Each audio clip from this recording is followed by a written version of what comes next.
After he left the White House, Bill Clinton was paid $5.6 million to be co-chairman of the Business Backs Education Campaign, a campaign that was funded by the Crescent Group, which is a company that is owned by Saddam Hussein's nuclear missile expert, the guy who was in charge of Saddam Hussein's nuclear weapons program.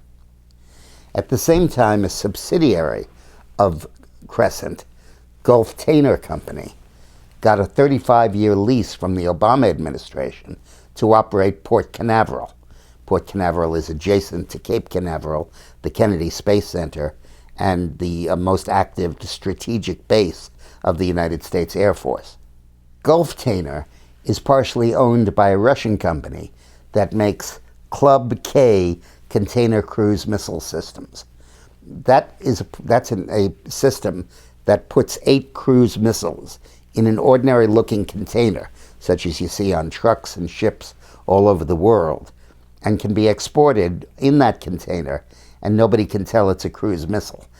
So it can hide there, basically, hide in plain sight, if you will, with millions of other containers in every port in the world. And this system poses a tremendous threat to the United States, because the cruise missiles inside can be detonated remotely or detonated by satellite. So we have a company that paid Bill Clinton, and in return, or at the same time, got a 35-year lease to operate Port Canaveral, a tremendously sensitive facility right in the middle of America's strategic arsenal.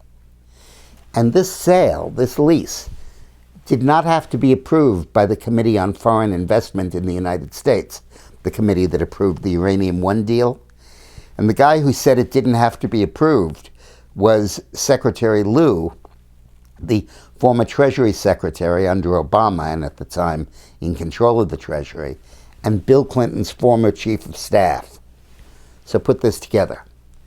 Bill Clinton's former Chief of Staff and Obama's Treasury Secretary allowed the leasehold to go through without further scrutiny on Port Canaveral by a company called Gulf Tanner that was headed by Saddam Hussein's nuclear weapons expert and partially owned by a company that made containers for Russia, which could ship cruise missiles around the world.